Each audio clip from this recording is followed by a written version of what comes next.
News 18 বাংলায় স্বাগত। আপনাদের সঙ্গে রয়েছে আমি শর্মিষ্ঠা। আজ যখন করোনা সংক্রান্ত বিষয়ে আলোচনা করতে শুরু করছি, সেই মুহূর্তে দাঁড়িয়ে করোনা আক্রান্তের সংখ্যা দেশে 20 লক্ষ ছাড়িয়ে গিয়েছে। তবে শুধুই কি আতঙ্কের কথা, শুধুই কি ভয়ের কথা? না, এখানেও আশার আলো রয়েছে। আশার আলো যেমন দেখা যাচ্ছে সবথেকে কম উপসর্গ এবং যাদের উপসর্গ নেই তাদের চিকিৎসার জন্য ভারতে ইতিমধ্যে বেশ কিছু ওষুধ তৈরির কাজ শুরু হয়ে গিয়েছে, যার দাম খুবই কম। অন্যদিকে ভ্যাকসিন যেখানে আমেরিকা তৈরি করছে, রাশিয়া তৈরি করছে, ব্রিটেন তৈরি করছে, তার পাশাপাশি ভারতেও ভ্যাকসিন তৈরি হচ্ছে এবং সেই ভ্যাকসিন খুব কম দামে পাওয়া যাবে।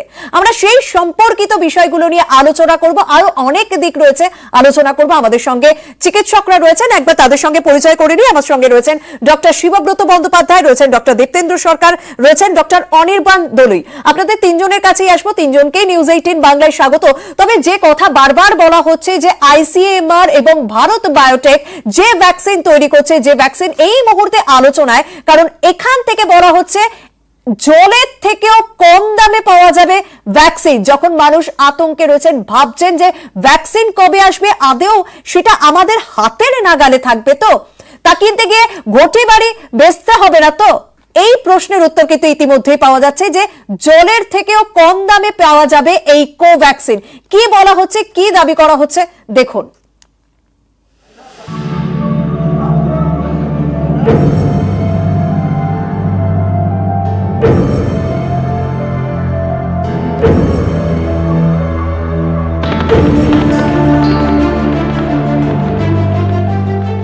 অক্সফোর্ড আমেরিকা রাশিয়ার উপর ভরসা করা নয়, করোনার ভ্যাকসিন তৈরিতে এখন আত্মনির্ভর ভারত।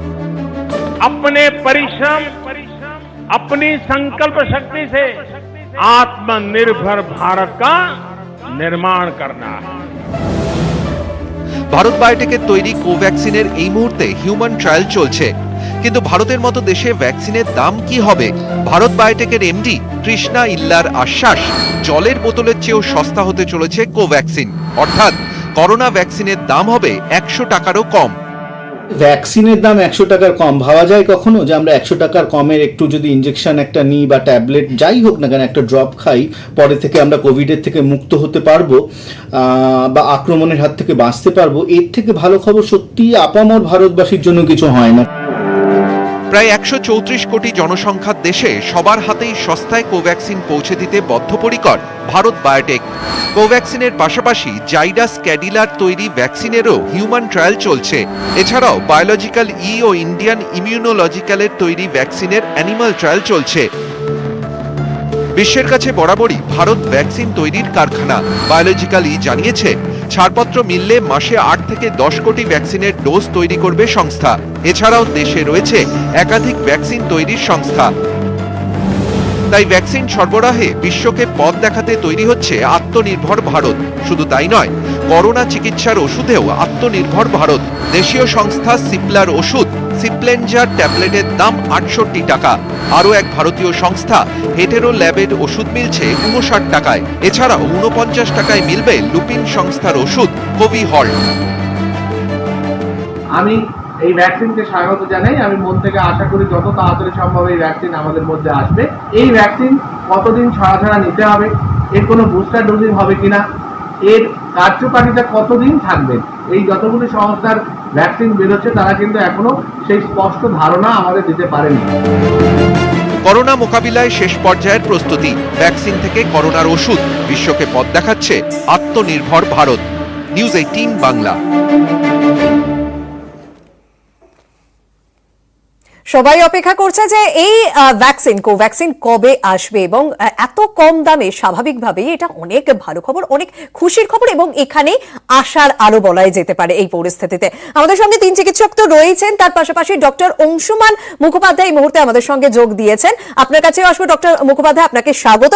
তবে ডক্টর সরকার, আপনার কাছে প্রথমে জানতে চাইবো যে আত্মনির্ভর ভারতে যেখানে নরেন্দ্র মোদী বারবার বলছেন এবং রাম মন্দির ভিত্তিপ্রস্তর স্থাপনের অনুষ্ঠানে দাঁড়িয়েও বলছেন আত্মনির্ভর ভারতের কথা। ডক্টর সরকার, আপনার কাছে জানবো। তবে ডক্টর বন্দ্যোপাধ্যায়, আপনার কাছে প্রথম প্রশ্ন যে আত্মনির্ভর ভারত এই থিওরিতে তাহলে করোনা মোকাবিলায় লড়াই করা যায়, ভরসা যোগাচ্ছে এই থিওরি? দেখ, ভ্যাকসিনের ব্যাপারে তো ভারত অন্যান্য দেশের চেয়ে পিছিয়ে, এ কথা আমরা বহুবার আলোচনা করেছি। ভ্যাকসিনের আবিষ্কার বলো, ভ্যাকসিন বলো, ভ্যাকসিনের অলমোস্ট শতাংশ শেয়ার ভারত। সুতরাং এই ভ্যাকসিনের মানে সারা পৃথিবীর মানচিত্রটা যদি তুমি দেখো, আমেরিকা এবং ইংল্যান্ডের পরেই হচ্ছে ভ্যাকসিনটা নিয়ে। সেটা তো আমরা সবাই জানি। বিষয়টা নিয়ে আমাদের খুব চিন্তা, সেটা হচ্ছে দামটা ভ্যাকসিনের কত।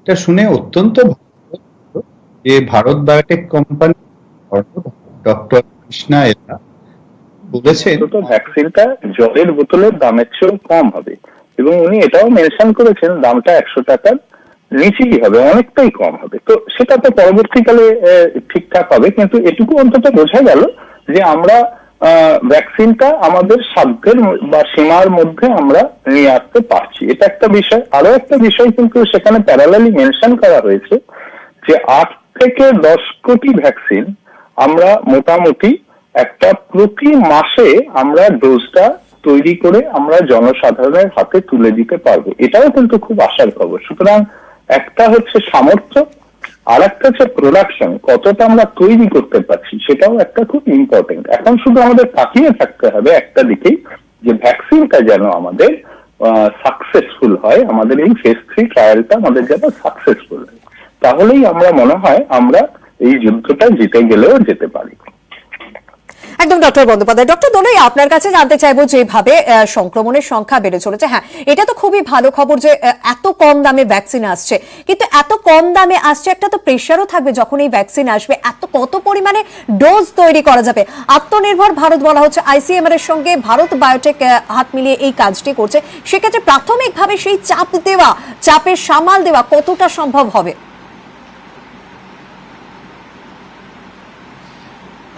ডক্টর বন্দ্যোপাধ্যায় যেটা অলরেডি বললেন যে আমাদের কাছে ভ্যাকসিন তৈরি হচ্ছে এবং ভ্যাকসিন কতটা ফেজ 3 ট্রায়ালের মধ্যে দিয়ে আমরা রান করছি, এই সব কিছুকে মাথায় রেখে আমরা প্রথমে দুটো ভাগে ভেঙে নিই যে এই ভ্যাকসিনের কি উপকারিতা এবং ভ্যাকসিন এলে কি সুবিধা হবে এবং ভ্যাকসিনের আর কি অসুবিধা আমাদের ফেস করতে হতে পারে।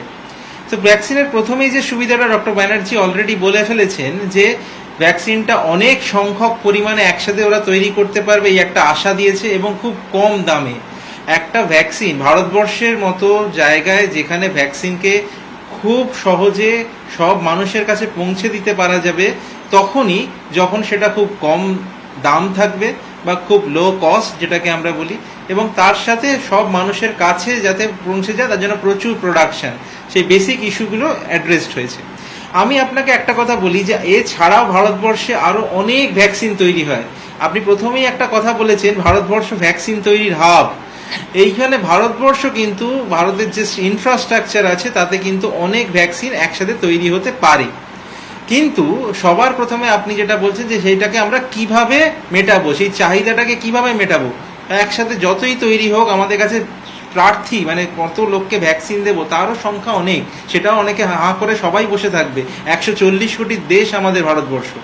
তাহলে সেক্ষেত্রে আমাদের ডাক্তারদের একটা সাজেশন হয়তো থাকে যারা প্রোন টু গেট ইনফেক্টেড, যাদের মধ্যে এই সংক্রমণ হওয়ার সম্ভাবনা বেশি, যারা কোমরবিড কন্ডিশনে আছে, যারা বয়স্ক মানুষ, যারা শিশুরা হতে পারে, যারা আমাদের হেলথ কেয়ার ওয়ার্কাররা যারা সব সময় এই করোনার সাথে লড়াই করছে, করোনার বিরুদ্ধে লড়াই করছে, তারা তো তাদের আমরা ফেজ আগে ভ্যাকসিনেট করলাম, তারপর আস্তে আস্তে সাধারণ মানুষের সবার জন্য ভ্যাকসিনটা তাড়াতাড়ি চলে এলো। কেননা প্রথমেই আমরা জানি যে এই রোগটার এই 80 থেকে 85% অ্যাসিমটোমেটিক বা মাইল্ডলি সিমটোমেটিক।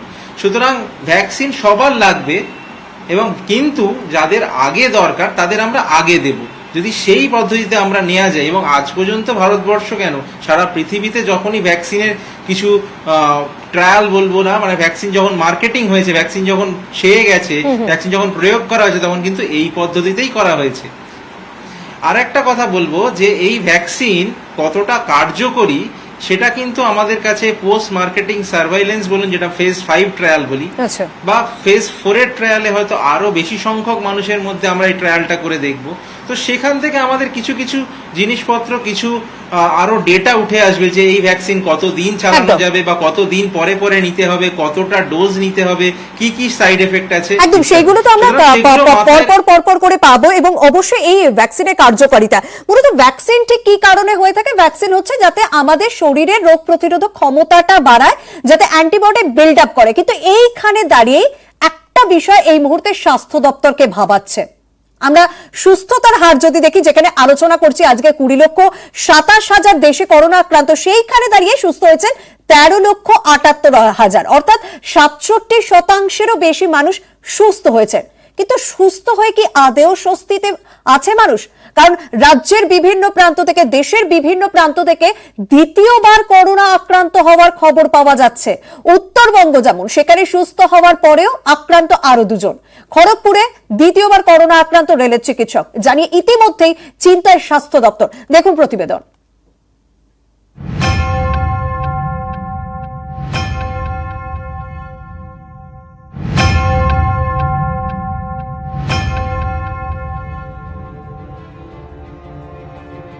সুস্থ হওয়ার পরেও স্বস্তি দিচ্ছে না করোনা। রোগ মুক্তির পরেও ফিরে আসছে, দ্বিতীয়বার থাবা বসাচ্ছে আক্রান্তের শরীরে। রাজ্যে বেড়েই চলেছে দ্বিতীয়বার করোনা আক্রান্ত হওয়ার ঘটনা। উত্তরবঙ্গে দ্বিতীয়বার করোনা আক্রান্ত আরো 2 জন। সুস্থ হওয়ার পরেও করোনা আক্রান্ত আরো 2 জন। খড়গপুরেও দ্বিতীয়বার করোনা আক্রান্ত রেলের এক চিকিৎসক। অ্যান্টিবডি বেশি দিন থাকছে না, এই সমস্ত বিভিন্ন কারণগুলো খতিয়ে দেখা হচ্ছে যে কি করে এটাকে সেকেন্ড টাইম ইনফেকশনের জন্য অন্য কিছু ভাবনা করা যায় কিনা। সেই সমস্ত ল্যাবরেটরিতে কাজ করছে, ভাবনা চিন্তা করছেন তাই। এটাই অবশ্য প্রথম নয়, আগেও রাজ্যে দ্বিতীয়বার করোনা সংক্রমণের ঘটনা প্রকাশ্যে এসেছে। সুস্থ হওয়ার পরেও কোভিড সংক্রমিত হয়েছেন অনেকেই। জলপাইগুড়িতে এক সরকারি স্বাস্থ্যকর্মী সহ 4 জন দ্বিতীয়বার করোনা আক্রান্ত হন। সুস্থ হওয়ার পরে 30 দিনের মধ্যেই দ্বিতীয়বার করোনা আক্রান্ত হন 4 জন। হুগলির ধনেখালির এক বৃদ্ধ দ্বিতীয়বার আক্রান্ত হন। হাসপাতাল থেকে বাড়ি ফেরার কয়েকদিনের মধ্যেই ফের সংক্রমিত হন বৃদ্ধ। কলকাতা মেডিকেলের এক অ্যাসিস্ট্যান্ট সুপারও দ্বিতীয়বার করোনা আক্রান্ত। দ্বিতীয়বার করোনা আক্রান্ত কলকাতা মেডিকেলের এক নার্সিং স্টাফও। আশঙ্কার মধ্যেও স্বস্তি দিচ্ছেন জলপাইগুড়ি সুমন সরকার। দ্বিতীয়বার করোনা আক্রান্ত হওয়ার পরেও সুস্থ হয়ে উঠেছেন এই ব্লক স্বাস্থ্যকর্মী। 22 তারিখ টেস্ট হয়েছিল, তার রিপোর্ট 24 তারিখ বিকেলে জানতে পারি আমি আবার পজিটিভ হয়েছে। এত কিছুর পরেও আমি আবার সুস্থ হই, আমার রিপোর্ট নেগেটিভ হয়, অ্যান্টিজেন টেস্টেও নেগেটিভ আসে। সুস্থ হওয়ার পরেও কেন করোনা? কাজে দিচ্ছে না অ্যান্টিবডি? রক্তচাপ বাড়ছে স্বাস্থ্য দপ্তরের। নিউজ 18 বাংলা। ডক্টর সরকার, এক্ষেত্রে আপনার কাছে জানতে চাইব যে এই পরিস্থিতিতে দাঁড়িয়ে, যেখানে করোনা সংক্রমণের সংখ্যা বাড়ছে, এমনকি সুস্থ হওয়ার পর মানুষ দ্বিতীয়বার অসুস্থ হয়ে পড়ছেন, দ্বিতীয়বার সংক্রমিত হচ্ছে, ঠিক এই জায়গায় দাঁড়িয়ে এই যে আত্মনির্ভর ভারতের কনসেপ্ট, এই ভারতে তৈরি ভ্যাকসিন কতটা আশা যোগাচ্ছে এবং এই ভ্যাকসিন কতটা কার্যকরী হবে এই পরিস্থিতিতে, যেখানে অ্যান্টিবডি বেশি দিন স্থায়ী হচ্ছে না? হ্যাঁ, প্রথমে বলবো যে ভারতবর্ষের জন্য যেটা বড় খবর হচ্ছে, যখন একটা বড় কম্পিটিশন ভ্যাকসিন দিয়ে 140টা দেশ অ্যাপ্লাই করছে, তার মধ্যে 20টা ভ্যাকসিন শর্ট লিস্টেড হয়েছে। তার মধ্যে একটা হচ্ছে আমাদের কোভ্যাক্সিন। অর্থাৎ ভারতবর্ষ শুধুমাত্র প্রোডাকশন সেন্টার নয়, অরিজিনাল রিসার্চ ওয়ার্কের জায়গাতে অনেকটা এগিয়ে আছে। এবার আমরা যদি ভ্যাকসিনটা, যে ট্রায়ালটা, মানে কোভ্যাক্সিনের WHO যে ট্রায়ালটা রয়েছে, সেখানে যদি দেখতে বলেছে, তারা 2টো ডোজ রেকমেন্ড করেছে এবং সেটাকে বলেছে 4 সপ্তাহ বাদে তার 4 টাইমস ইমিউনোগ্লোবিন লেভেল রাইজ হচ্ছে না দেখছি। এটা যদি পাওয়া যায় তাহলে কমেন্ট দেওয়া যেতে পারে যে এই ভ্যাকসিন কিছুটা হলেও একটা প্রোটেকশন দেবে। 2 নম্বর হচ্ছে, এটা যেহেতু ভারতবর্ষের ভাইরাস থেকে তৈরি এবং তার এগেনস্টে অ্যান্টিবডি তৈরি হচ্ছে, সুতরাং এটা ভারতবর্ষের জন্য প্রোটেকশন খুব ভালো দেবে। 3 নম্বর পয়েন্টটা হচ্ছে, এটা যেহেতু ইনঅ্যাক্টিভেটেড বা ডেড ভাইরাসের এগেনস্টে তৈরি, এর সেফটা যে কোনো লাইভ ভাইরাসের ভ্যাকসিনের চেয়ে বেশি।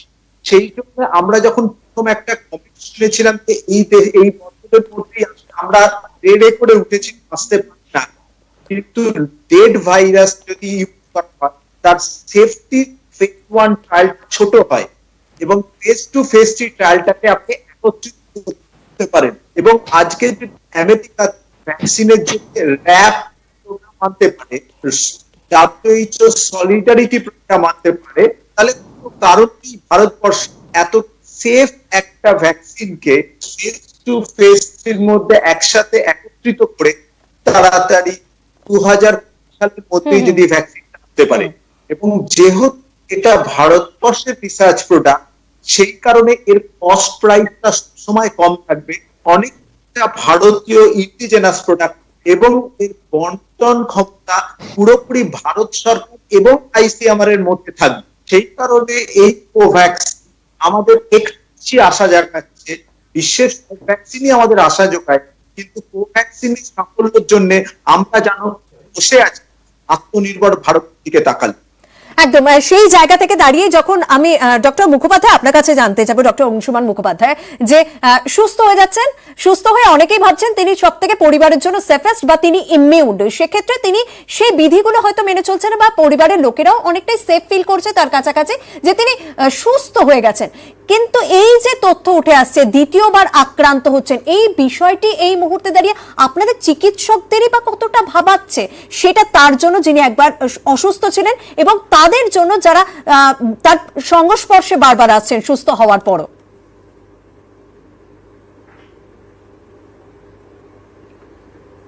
তো দু তিনটে জিনিস বলার আছে। প্রথম কাজ হচ্ছে এই যে বহু পেশেন্টের ধারণা যে সুস্থ হয়ে যাচ্ছি, করোনা নেগেটিভ হয়ে যাচ্ছি মানে আমি বোধহয় পুরোপুরি ঠিক হয়ে গেলাম। তো আমাদের এরকম একজন পেশেন্ট, আমি রিসেন্টলি, আপনি বলাতে মনে পড়লো, রিসেন্টলি একজন পেশেন্টের সাথে ইন্টারাক্ট হয়েছিল যে আমাকে জিজ্ঞেস করছে, ডাক্তারবাবু আমি কি নেগেটিভ? আমি যখন বললাম হ্যাঁ তুমি নেগেটিভ, ভালো কথা, তখন তার বক্তব্য হচ্ছে বা আমি তো এবার মাস্ক খুলে বেরোতে পারবো। So that is the attitude of people. সেটা একদমই কাম্য নয়, কারণ এই ভাইরাসটা যদিও বডি থেকে আমরা যে নেগেটিভ রিপোর্ট পাচ্ছি, বডিতে হয়তো কার্যকারিতা হারিয়ে যাচ্ছে, কিন্তু ভাইরাস শেডিং হতে থাকে বিভিন্ন রাস্তা দিয়ে, যেমন ধরুন নাক, মুখ, ইউরিন, স্টুল, এগুলোর মাধ্যমে ভাইরাস শেডিং চলতে থাকে। তো ভাইরাস শেডিং হলে কিছুটা হলেও অন্য লোকের ইনফেক্টিভিটির একটা চান্স থাকে। সেকেন্ড ফ্যাক্টর ইজ, যেহেতু এই দ্বিতীয়বার করে ইনফেক্ট হওয়ার একটা কথা আসছে, কারণ এর ইমিউনিটিটা not so long lasting, hardly 3.5-4 মাস ইমিউনিটি থাকছে, সেক্ষেত্রে কিন্তু এই মানুষটির, মানে যে করোনা একবার পজিটিভ হয়েছিল, নেগেটিভ হয়েছে এবং দ্বিতীয়বার পজিটিভ হওয়ার চান্স থাকছে, এই মানুষটি এবং এর সারাউন্ডিং যারা রয়েছে তাদের কিন্তু ইকুয়ালি মানে সমস্যা থেকে যাচ্ছে। একদম ডক্টর বন্দ্যোপাধ্যায়, সেক্ষেত্রে তো একটা কথা বলা যেতে পারে যে অসুস্থ ব্যক্তির ক্ষেত্রে তিনি সুস্থ হয়ে স্বস্তিতে নেই এবং তার পরিবারের সদস্যরাও স্বস্তিতে নেই। দেখো, আমি ডক্টর মুখোপাধ্যায়ের কথার সূত্র ধরে একটা কথা বলি। কোন লোক কোভিড আক্রান্ত হওয়ার পরে সে যখন সুস্থ হয়ে যাচ্ছে, তারপরে যখন আবার তার দেহে কোভিড ভাইরাস পাওয়া যাচ্ছে, পার্টিকুলারলি টেস্টে পজিটিভ পাচ্ছি, তখন দুটো জিনিস, একটা হচ্ছে রিল্যাক্স হচ্ছে কিনা, অর্থাৎ আমার দেহের মধ্যে যে কোভিডের জীবাণু ছিল সে আবার জেগে উঠলো কিনা, অথবা আমি সম্পূর্ণ কোভিড মুক্ত ছিলাম, আবার নতুন করে বাইরে থেকে কোভিড ঢুকলো কিনা, সেটাকে বলা হয় নতুন করে যদি জীবাণু দেহে তাকে বলা হয় রিইনফেকশন। প্রশ্নটা হলো রিল্যাপস হচ্ছে কিনা না রিইনফেকশন হচ্ছে। রিল্যাপস যদি হয় তার অনেক ব্যাখ্যা আছে। যেমন ধরো, একটা লোকের প্রতিরোধ ক্ষমতা কোনো কারণে কম আছে, ধরো সে স্টেরয়েড খায়, ধরো সে ক্যান্সার আছে, কেমোথেরাপি পাচ্ছে, ধরো তার HIV আছে, এই ধরনের রোগী যার দেহে অ্যান্টিবডি প্রোডাকশনে কোনো গন্ডগোল আছে, তার দেহে এমন হতে পারে জীবাণুটা পুরোপুরি মরলো না, ঘুমিয়ে থাকলো। এইবারে ওই প্রতিরোধটা যদি কোনো কারণে আরো কমে যায়, তো এরা আবার হয়তো জেগে উঠতে পারে, এবং সেই কথাটাকে বলা হয় রিল্যাপস। এবং কিছু কিছু রোগী আমরা দেখতে পাচ্ছি যাদের ক্ষেত্রে এরকম কোনো ধরনের রোগী নেই, তা সত্ত্বেও তাদের ক্ষেত্রে পজিটিভ হচ্ছে। এমন হতে পারে যে এদের ক্ষেত্রে ঘুমন্ত জীবাণু ছিল, কিন্তু কোনো কারণে এনাদের প্রতিরোধ ক্ষমতাটা খানিকটা কমে গেল। আচ্ছা, কিন্তু চিন্তা বাড়াবে আমাদের, ভয় বাড়াবে আমাদের যদি এরকম হয় যে আমার প্রতিরোধ ক্ষমতা দ্বারা জীবাণু আমার দেহে পুরো মরে গেছিল, এখন আবার নতুন করে জীবাণু দেহে ঢুকে আমাকে সংক্রমণ করল, সেটাকে বলা হয় রিইনফেকশন। এই রিইনফেকশনের তথ্য কিন্তু বেশিরভাগ ইউনিভার্সিটি, বেশিরভাগ বিজ্ঞানী মানছেন না। আচ্ছা, কারণ এটা যদি ইনফেকশন হয় তাহলে ভ্যাকসিনের গুরুত্বটা কিন্তু হারাবে অনেক। সুতরাং এইখানে এই রিল্যাপস আর রিইনফেকশন তথ্যের জন্য আমাদের একটু ভবিষ্যতের দিকে তাকিয়ে থাকতে হবে।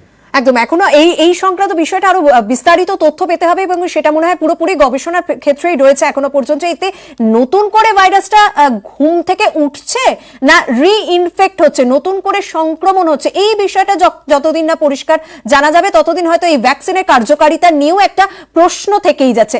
আমরা এই প্রসঙ্গে আলোচনা করতে থাকবো এবং বিভিন্নভাবে যেহেতু এই করোনার মোকাবিলা করার চেষ্টা করা হচ্ছে, তার মধ্যে একটা প্লাজমা থেরাপি, সেই থেরাপি বা কতটা কার্যকর তা জানবো, তবে সময় হচ্ছে একটা বিরতির। আমরা যখন কথা বলছি এই ভারত বায়োটেকের ভ্যাকসিন নিয়ে, যেখানে জলের থেকেও কম দামে পাওয়া যাবে এই ভ্যাকসিন, ঠিক সেই সময় আরো একটি ভালো খবর এসেছে এবং আরো একটি যে ভালো খবর যে 225 টাকায় করোনার ভ্যাকসিন পাওয়া যাবে, তার থেকে একটু দাম বেশি, অর্থাৎ 100 টাকা যেখানে ভারত বায়োটেক এবং আইসিএমআর বলছে, ঠিক তার থেকে একটু বেশি দামে সেরাম ইনস্টিটিউট, যারা অক্সফোর্ডের সঙ্গে ভ্যাকসিন তৈরি করছে, তাদের ভ্যাকসিন ভারতে পাওয়া যাবে 225 টাকায়। ঠিক কি বলা হচ্ছে জানবো, রয়েছেন আমাদের প্রতিনিধি সৌরভ বসু। সৌরভ, কি খবর রয়েছে? দেখো সমীক্ষা, ভ্যাকসিন তৈরিতে আত্মনির্ভর ভারত বায়োটেক এর আগে জানিয়েছে যে ভ্যাকসিনের দাম হবে একটা জলের বোতলের থেকেও কম। এবার যেটা জানতে পারা যাচ্ছে যে সেরাম ইনস্টিটিউট এরা জানিয়েছে যে ভারতে 225 টাকায় করোনার ভ্যাকসিন পাওয়া যাবে। তারা আগেই অক্সফোর্ডের সঙ্গে ভ্যাকসিন তৈরি নিয়ে চুক্তি করেছে এবং এই ভ্যাকসিন তৈরির জন্য সেরাম ইনস্টিটিউটকে $150 মিলিয়ন দেওয়ার সিদ্ধান্ত নিয়েছে Bill and Melinda Gates foundation. তাহলে বুঝতে যাচ্ছে যে ভারত ভ্যাকসিন তৈরিতে একটা বিশাল বড় কারখানা বিশ্বের কাছে, এবং ভারত আত্মনির্ভর হওয়ার ক্ষেত্রে আরো এক ধাপ এগুলো করেই মনে করা হচ্ছে। আর এটা সব খুবই বড় খবর এই করোনার আবহে। অনেক ধন্যবাদ সৌরভ। সত্যি করোনা আবহে এটি অনেক ভালো খবর এবং অনেক বড় খবর, যেখানে ভারত বায়োটেক এবং আইসিএমআর এর ভ্যাকসিন ভারতে 100 টাকায় পাওয়া যাবে বলা হচ্ছে, জলের থেকেও কম দামে, সেখানে একটু বেশি হলেও অর্থাৎ 225 টাকা, যেখানে সেরাম ইনস্টিটিউটের সঙ্গে ভারতের সেরাম ইনস্টিটিউটের সঙ্গে অক্সফোর্ডের চুক্তি হয়েছে, তারা যে ভ্যাকসিন তৈরি করছে সেই ভ্যাকসিন ভারতে 225 টাকায় পাওয়া যাবে। ভারতে 225 টাকায় করোনার ভ্যাকসিন পাওয়া যাবে জানিয়ে দিয়েছে সেরাম ইনস্টিটিউট। অক্সফোর্ডের সঙ্গে ভ্যাকসিন তৈরি যে চুক্তি রয়েছে ভারতের সেরাম ইনস্টিটিউটে, সেই ভ্যাকসিন 225 টাকায় পাওয়া যাবে। ডক্টর সরকার, সেক্ষেত্রেই জানতে চাইবো যে সত্যি শুধুমাত্র আতঙ্কিত হওয়ার কিছু নেই যে সংক্রমণের হার বাড়াচ্ছে, যেখানে মানুষ চিন্তিত হচ্ছেন যে কত খরচ হতে পারে এর থেকে সুস্থতা পাওয়ার জন্য, বা ভ্যাকসিন এলে কতটা খরচ হতে পারে, সেই জায়গা দিয়ে আমরা দেখলাম দুটো পরপর ভ্যাকসিন, এবং বারবার বলা হচ্ছে ভারত হচ্ছে ভ্যাকসিন তৈরিতে হবে, সেই আরো একটা উদাহরণ, মাত্র 225 টাকা। সেক্ষেত্রে কি বলবেন বিষয়টি? দেখুন, প্রথমে যে কথাটা বলবো, এই যে 1 মাস 130 দিন ধরে আমরা বিভিন্ন আলোচনা করছি, আজকের আলোচনাটা বোধহয় সবচেয়ে পজিটিভ আলোচনা। সেই জন্য এটা ল্যান্ডমার্ক আলোচনা। যে 1 নম্বর কারণ হচ্ছে যে আমরা এই বছরের মধ্যে অনেকগুলো ভ্যাকসিন পেতে চলেছি, অর্থাৎ আমরা অফিসিয়ালি এই বছরের শেষ দিকে বা সামনের বছরের গোড়ার দিকে এই প্যান্ডেমিক থেকে বেরিয়ে আসতে পারি। 2 নম্বর কি পাচ্ছি না, 2 নম্বর হচ্ছে আমরা দেখতে পাচ্ছি এই প্যান্ডেমিককে তাই ভারতবর্ষই সারা পৃথিবীকে বাঁচাতে চলেছে, আইদার ভ্যাকসিন প্রোডাকশন করে অর ভ্যাকসিন ইনোভেট করে। সুতরাং এই যে 130 অসম্ভব কষ্ট, তার এন্ডে যদি ভারতবর্ষ পৃথিবীর কাছে 200 বিলিয়ন ভ্যাকসিন দিয়ে আনতে ভালো খবর কিছু হতে পারে, এবং সেটা যদি 100 থেকে 225 টাকার মধ্যে আনতে পারে, তাহলে এটা আরো একটা শিক্ষণীয় বিষয়, যেতে এত কম দামে আজকে আমাদের যারা সঙ্গীত তাদের সাথে আমাদের একটা কম্পিটিশন চলছে, তো চাইনিজ ভার্সেস ইন্ডিয়া। সুতরাং কোন বায়াসনেসের দিকে না গিয়েও যদি ভারতবর্ষ আজকে এত কম দামে ভ্যাকসিন তৈরি করতে পারে, ভারতবর্ষের ইকোনমির জন্য এটা খবর। একদম, ভারতের আর্থ সামাজিক ক্ষেত্রটা যদি বিচার করা যায় সেক্ষেত্রে সত্যিই খুব ভালো খবর, এবং ভারতের মানুষের ক্ষেত্রে এই বিষয়টি এখন চিন্তামুক্ত থাকার কথা, কারণ যেখানে পরপর দুটি ভ্যাকসিনের কথা বলা হচ্ছে যেগুলি অনেক কম দামে পাওয়া যাবে, একটা 100 টাকা আর একটা 225 টাকায়। আমি এবার একটুখানি অন্য প্রসঙ্গে যাব, যেখানে প্লাজমা থেরাপির কথা বলা হচ্ছে। আমেরিকা প্লাজমা থেরাপি কতটা কার্যকরী সেই গবেষণা তো জানা গিয়েছিল, কিন্তু এইমসের গবেষকরা বলছেন যে এই প্লাজমা থেরাপিতে কোনো ম্যাজিকই নেই, এমনকি মৃত্যুর হারও কমে না। কি বলা হচ্ছে একবার শুনবো।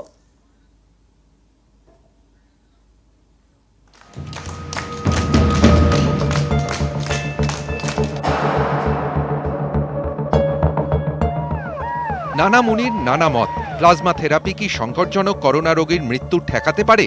গবেষণা করেন এইমসের চিকিৎসকরা। তাদের দাবি, করোনা চিকিৎসায় প্লাজমা থেরাপিতে কোনো জাদু নেই।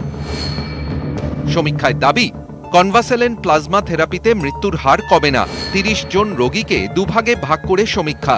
15 জন রোগীর উপর প্লাজমা থেরাপি প্রয়োগ, বাকি 15 রোগীর চিকিৎসা প্লাজমা থেরাপিতে নয়। সমীক্ষকদের দাবি, দুটি ক্ষেত্রেই সুস্থতার হার একই। যদিও সমীক্ষা চালানো রোগীদের মধ্যে কতজন সংকটজনক, কতজনের মাঝারি উপসর্গ তা জানানো হয়নি। ডাক্তারি পরিভাষায় এ ধরনের চিকিৎসাকে বলা হয় প্যাসিভ ইমিউনাইজেশন।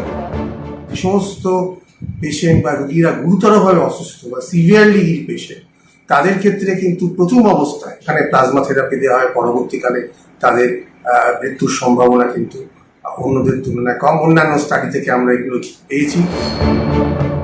প্লাজমা থেরাপি কি? সুস্থ রোগীর প্লাজমা আক্রান্তের শরীরে প্রয়োগ। সুস্থ হওয়া রোগীর প্লাজমায় থাকা অ্যান্টিবডি সংক্রমণ প্রতিরোধে সহায়ক। এর আগে কাজ করেছে প্লাজমা থেরাপি। ইবোলা, সার্স-CoV-1, সোয়াইন ফ্লু চিকিৎসায় সাফল্য। প্লাজমা থেরাপি প্রয়োগ করে সাফল্য এসেছে। করোনা চিকিৎসায় কখন প্লাজমা থেরাপি প্রয়োগ করা হবে তা গুরুত্বপূর্ণ। গবেষকদের একাংশ মনে করেন, সংকটজনক রোগীর প্লাজমা থেরাপি, ভেন্টিলেশনে দিতে হবে এমন রোগীর প্লাজমা থেরাপি। কোভিড আক্রান্তের উপর প্লাজমা থেরাপির ভূমিকা নিয়ে গবেষণা করছে আইসিএমআরও। আইসিএমআর এর ছাড়পত্র পাওয়ার পরই পশ্চিমবঙ্গ সহ বিভিন্ন রাজ্যে করোনার চিকিৎসায় প্লাজমা থেরাপির প্রয়োগ চলছে। যদিও আমেরিকার ফুড অ্যান্ড ড্রাগ অ্যাডমিনিস্ট্রেশনের গবেষণায় দেখা গেছে, কোভিড আক্রান্তের প্রাথমিক পর্যায়ে প্লাজমা থেরাপি বেশি সফল। শ্বাসকষ্ট শুরু হলে বা মাঝারি উপসর্গে কার্যকর প্লাজমা থেরাপি।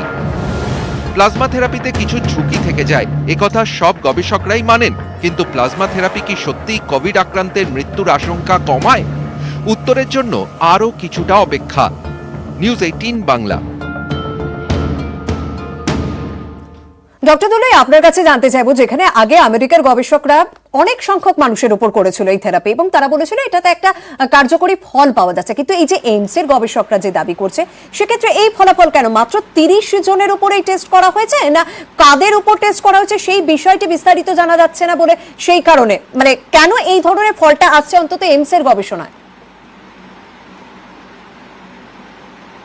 ঠিক, প্রথমে বলছি যে আমাদের এই ওষুধ, করোনার ওষুধ, করোনা থেকে কি করে মুক্তি পাওয়া যাবে, এইসব নিয়ে যখন আলোচনাটা, তখন প্লাজমা থেরাপি আমাদের কাছে একটা গুরুত্বপূর্ণ অংশ ছিল। কারণ প্রথম থেকে আমাদের প্যাথোফিজিওলজিটা বুঝতে হবে যে এই ভাইরাস আক্রমণ করলে সেই ভাইরাসের এগেনস্টে একটা অ্যান্টিবডি তৈরি হয়।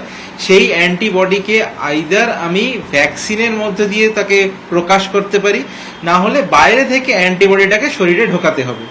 তাহলে প্লাজমা থেরাপি যে কনসেপ্টে ছিল, যে কনভালেসেন্ট প্লাজমা, মানে যে পেশেন্টের অলরেডি করোনা হয়ে গেছে এবং তার একটা নির্দিষ্ট সময়ের পরে তার শরীর থেকে অ্যান্টিবডি কনসেন্ট্রেট নিয়ে আমি একজন মরিবান্ড, একজন খুবই গুরুতরভাবে অসুস্থ রোগীকে আমরা দিলাম। কিন্তু এক্ষেত্রে আমরা দেখবো যে কোনো রকমের ব্লাড কম্পোনেন্ট বা ব্লাড ট্রান্সফিউশন, রক্ত দেওয়ার পদ্ধতিতে যে সমস্যাগুলো থাকে সেগুলো কিন্তু এখানেও থাকবে। কিরকম না, যখন আমরা দেখি যে এই পদ্ধতিতে কোনো প্লাজমাতে একজন মানুষের শরীর থেকে আরেকজন মানুষের যায়, তাহলে তার সেই মানুষের শরীর থেকে কিছু ইনফেকশনস, কিছু জীবাণু অন্য মানুষের দেহেও প্রবেশ করে। মেনে নিলাম যে সেই সমস্তগুলো আমরা আগে থেকেই সাবধানতা অবলম্বন করলো। এরপরেও কিছু থাকে হচ্ছে রিয়াকশন, মানে কিছু অ্যান্টিবডি অন্য মানুষের শরীর থেকে আমি অ্যান্টিবডি নিলাম, নিয়ে আমি সেই মানুষ অন্য একটা মানুষের কাছে দিলাম, কিন্তু সেই মানুষে দেখা গেল সেই অ্যান্টিবডিটা এমনভাবে কাজ করলো যে ভাইরাসের আরো আধিক্য হলো। কেননা এক একজন মানুষের এক এক রকম ইমিউন সিস্টেম, তার এক এক রকম তার প্রতিরোধ ক্ষমতা, সেই প্রতিরোধ ক্ষমতা কিভাবে কার বিরুদ্ধে কাজ করবে সেটা কিন্তু আগে থেকে আমরা বলা সম্ভব নয়। আচ্ছা, আর একটা কথা বলি যে এই যে বাইরে থেকে আমরা দিলাম যে অ্যান্টিবডি দিলাম, সেই অ্যান্টিবডি যে সবার শরীরে একইভাবে কাজ করবে এটাও কিন্তু নয়। একদম ঠিক। এই জায়গাটা থেকে আমি ডক্টর সরকারের কাছেই বরং জানতে চাইবো যে ডক্টর সরকার, কি মনে হয় সব ধরনের রোগীর ক্ষেত্রে কি এই প্লাজমা থেরাপি ভরসাযোগ্য, কার্যকরী? না, প্রথমে আমি এই প্রফেসর গুলেরিয়া যে স্টেটমেন্টটা দিয়েছে সেটাকে আমি মনে করি একটু প্রিম্যাচিওর স্টেটমেন্ট। 30টার উপরে কোনো স্ট্যাটিস্টিক্যাল ডেটা বা সিগনিফিকেন্স আনা সম্ভব নয়। হার্ভার্ডে যে স্টাডি,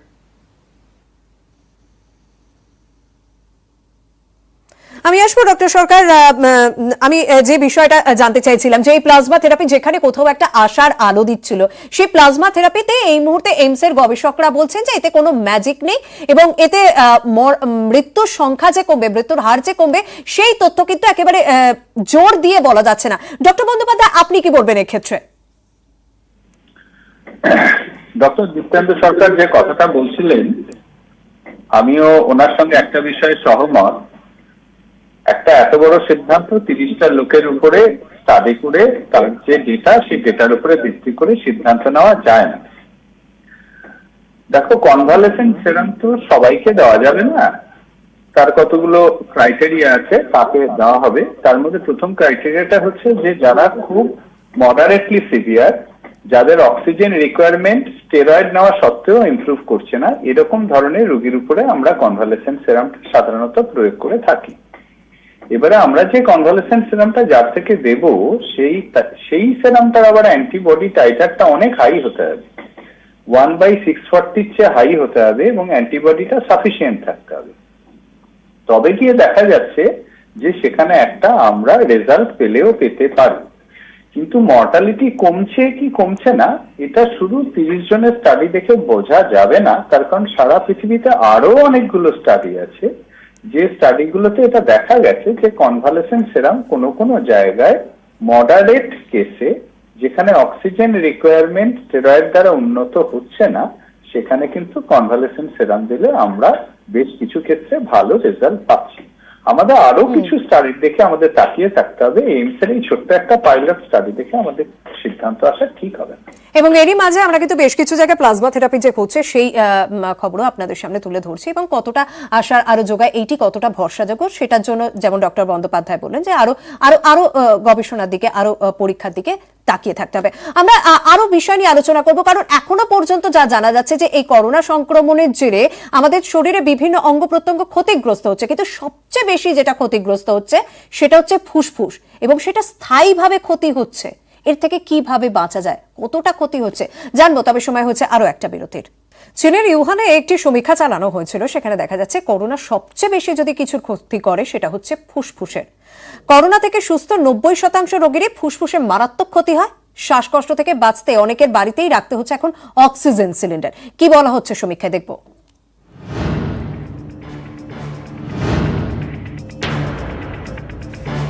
করোনা আক্রান্ত হয়ে হাসপাতালে ভর্তি, সপ্তাহ খানেক পর হাসপাতাল থেকে বাড়ি ফিরলেও পুরোপুরি সুস্থ বোধ করছেন না অনেকেই।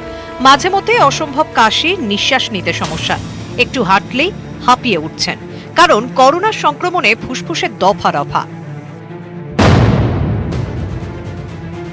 2019 ডিসেম্বর চীনের ইউহান শহর থেকে গোটা বিশ্বে ছড়িয়ে পড়ে মহামারী করোনার সংক্রমণ।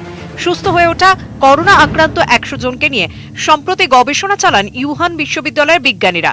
ফলাফল বলছে করোনা ভাইরাসের আক্রমণে 90% রোগীরই ফুসফুস মারাত্মক ক্ষতিগ্রস্ত হয়েছে। করোনা আক্রান্তদের ফুসফুসের অবস্থা বুঝতে ওয়াকিং টেস্ট করেন বিজ্ঞানীরা। সেখানেই দেখা যায় সুস্থ হয়ে ওঠা রোগীরা আগে যেখানে 6 মিনিটে 500 মিটারের বেশি হাঁটতে পারতেন, তারাই এখন 6 মিনিটে 400 মিটারের বেশি হাঁটতে পারছেন না। এর কারণ দুর্বল ফুসফুস। কাশি, নিঃশ্বাস নিতে সমস্যা। সুস্থ হওয়ার 3 মাস পরও ইউহানে অনেককেই বাড়িতে অক্সিজেন সিলিন্ডার বা মেশিনের উপর ভরসা করতে হচ্ছে। বিজ্ঞানীদের আশঙ্কা, অনেক ক্ষেত্রেই পালমোনারি ফাইব্রোসিসে আক্রান্ত হচ্ছেন রোগীরা। তাতে ফুসফুসের নরম অংশ ক্ষতিগ্রস্ত হয়, টিস্যু মোটা ও শক্ত হয়ে যায়, ফলে ফুসফুসে বাতাসের থলিগুলি ঠিকমতো কাজ করতে পারে না। তার জেরে কাশি, শ্বাসকষ্ট, ক্লান্তি ভাব। চিকিৎসকদের মতে করোনা আক্রান্তদের ধূমপান বন্ধ করতেই হবে। এছাড়া প্রয়োজন মতো চিকিৎসকদের পরামর্শ নিতে হবে। নিউজ 18 বাংলা। ডক্টর মুখোপাধ্যায়, এক্ষেত্রে আপনার কাছে জানতে চাইবো যে আপনি এখনো পর্যন্ত যে সমস্ত রোগীদের দেখছেন, বিশেষ করে এই তো চীনের সমীক্ষা দেখলাম, আমাদের দেশের সমীক্ষা কি বলছে বা আমাদের রাজ্যের মানুষ তাদের কি কেস স্টাডিতে দেখছেন, এই বিষয়টি তো যথেষ্ট চিন্তা, কারণ এটা পার্মানেন্ট ক্ষতি হচ্ছে ফুসফুসের।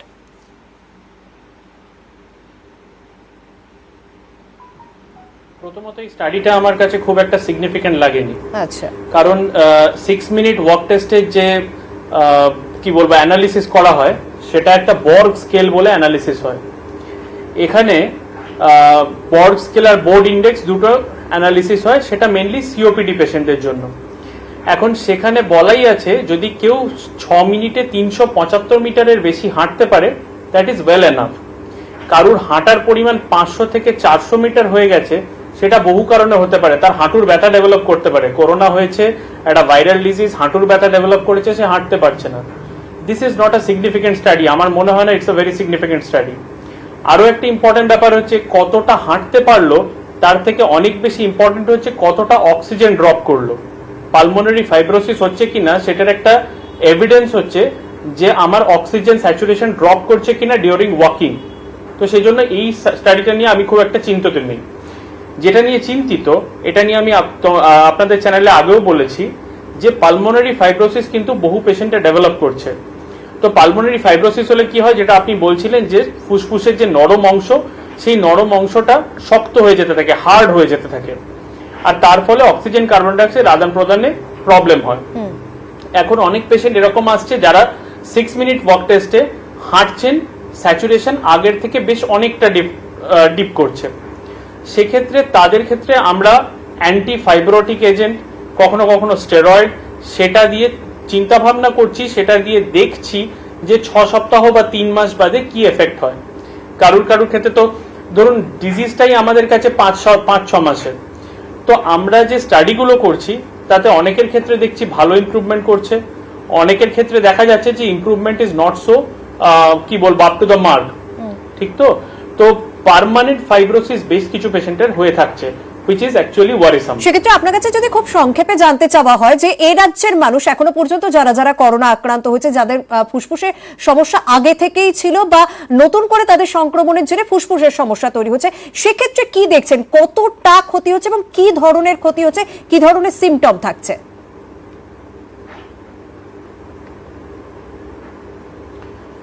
কিছু অদ্ভুত ব্যাপার আমাদের নজরে পড়েছে। মানে এটা কিন্তু বয়স ভিত্তিক নয় যে বয়স্ক মানুষদের ক্ষেত্রে বেশি হচ্ছে বা স্মোকিং লাংয়ে বেশি হচ্ছে। ডেফিনেটলি স্মোকিং লাং সবসময় খারাপ, কিন্তু অদ্ভুত জিনিস কিছু নজরে এসছে।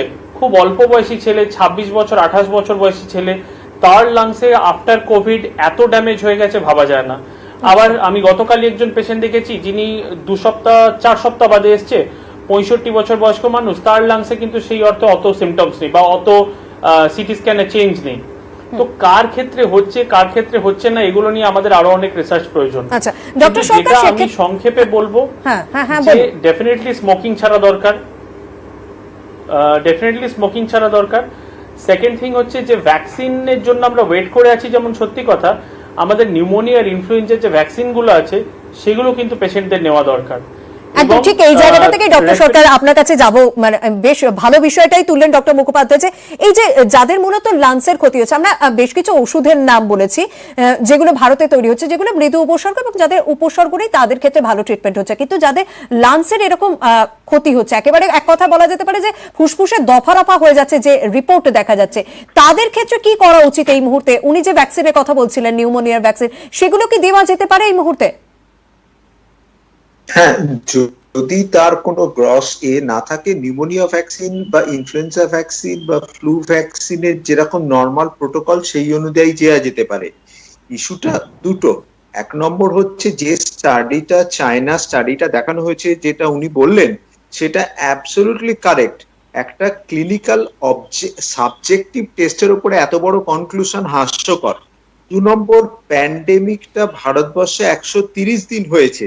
আপনি পার্মানেন্ট ড্যামেজ হতে গেলে পালমোনারি ফাংশন টেস্টে অবজেক্টিভ এভিডেন্স দেখাতে হবে, রেডিওলজিতে অবজেক্টিভ এভিডেন্স দেখাতে হবে, এবং লং টার্ম কতটা তার কোয়ালিটি অফ লাইফ সাফার করছে সেটা দেখাতে হবে। এইগুলো যদি না দেখানো হয় তাহলে এটা বলা সম্ভব নয়।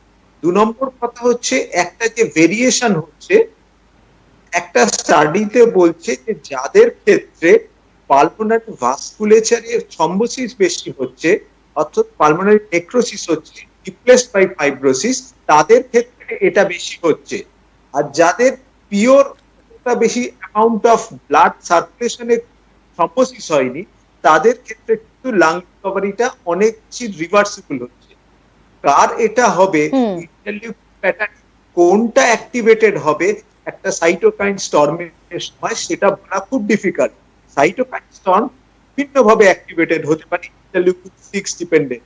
সুতরাং আমাদের নর্মাল লাইফে যা যা প্রিকশন সেগুলোকে কিন্তু মেনটেন করতে হবে, এবং যা যা ভ্যাকসিন আমাদের নেওয়ার কথা সেগুলো আমাদের নিতেই হবে। একদম মানে খুব সুন্দরভাবে ডক্টর সরকার যে কথাটা বললেন, একেবারে এই কথাগুলো দিয়ে অনুষ্ঠানটা শেষ করা যেতে পারে।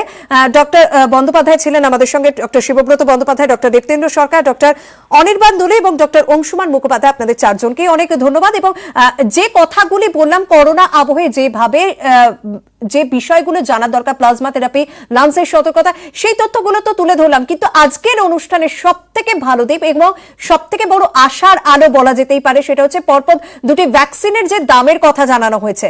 ভারত বায়োটেক এবং ICMR যে ভ্যাকসিন নিয়ে আসছে, সেই ভ্যাকসিন 100 টাকা, অর্থাৎ জলের থেকেও কম দামে পেতে চলেছেন আপনারা। এবং সিরাম ইনস্টিটিউট যারা অক্সফোর্ডের সঙ্গে চুক্তি করে ভ্যাকসিন তৈরি করছে, সেই ভ্যাকসিন ভারতে 225 টাকায়, মাত্র 225 টাকায় আপনারা পেতে চলেছেন। তাই ভয়ের কোনো দরকার নেই, আপনারা সতর্ক থাকুন, এই মুহূর্তে নিরাপদে থাকুন। ভ্যাকসিন খুব শীঘ্রই আসবে এবং করোনা থেকে বাঁচার পথও আসতে চলেছে খুব শীঘ্রই। অনেক ধন্যবাদ এই অনুষ্ঠান দেখার জন্য। আর অন্যান্য খবরের জন্য নজর রাখুন নিউজ 18 বাংলার পর্দায়।